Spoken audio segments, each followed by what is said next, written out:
Kamusta ka na dyan? Okay lang po, tay. Sabihin mo kung wala kang pera para makatulong kita. Meron pa po, tay. Sige na po, may pasok pa kasi ako. Baka balik pa ako, tay. O sige na, mag-ingat ka dyan. Uy, tapos na ba yung assignment? Hindi pa. Uy, ngayon daw yung ipapasa eh. Tara, dito kami nahabol ko na lang namin. Tara sa kantin. Tara, sige.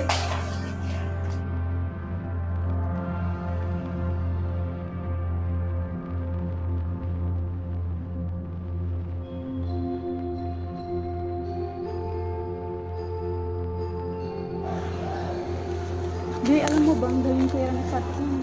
Ay, hindi ba mayaman yan? Oo, mayaman siya. Hingi tayo ng pera, pamasahin natin. O, tara.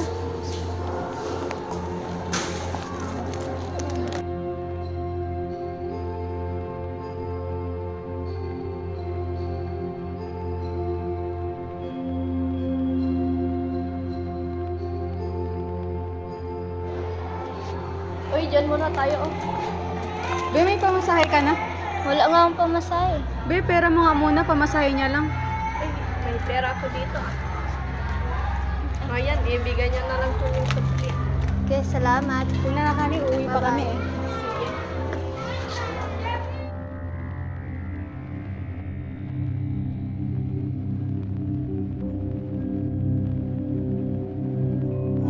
Alam mo ba, nauto natin si Katrina. Akala niya ata wala tayong pera. Oo, swerte nga natin sa kanya eh. Diba? Ang dami niyang pera.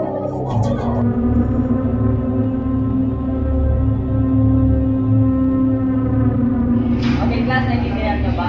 Yes. Nasaan na pala yung project nyo na deadline ngayon ah?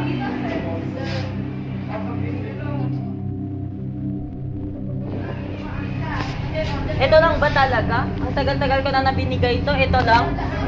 Hindi ko yan tatanggapin. Puro ka kasi aral. Yan tuloy.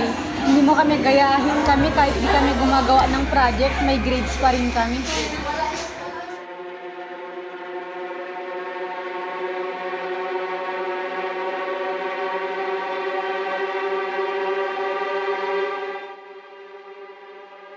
Pauwi na din ako sa bahay.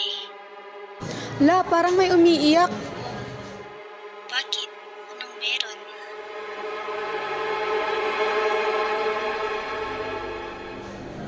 Ay, aso lang pala. Kinabahan pa ako dun ah.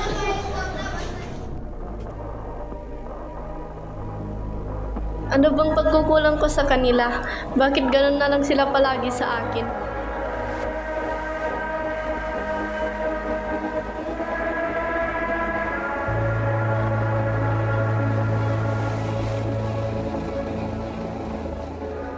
Kuya, alam mo ba inyo ito pa yung dalawa? Sinong dalawa? Yung nanghiram ng pera. Ah, sila Maria. Oo. Bakit? Hindi nila ginamit. Ah, ganun pala. Pagod na ako. Panahon na para makapaghiganti. At ngayon, bibigyan ko sila ng malaking problema. Nak, balita ko, di na raw natatawagan ni Cedric yung anak niya. Di ba kaibigan niyo yun? Oo po, kaibigan namin yun. Ay, ganun ba?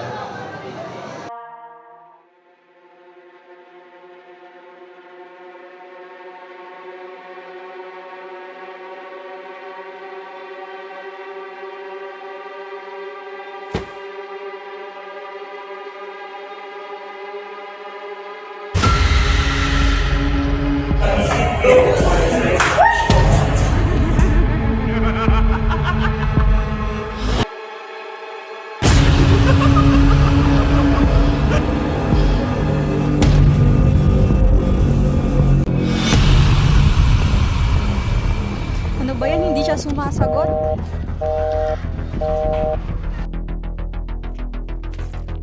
Kathleen, ikaw ba yan? Buti pumasok ka pa.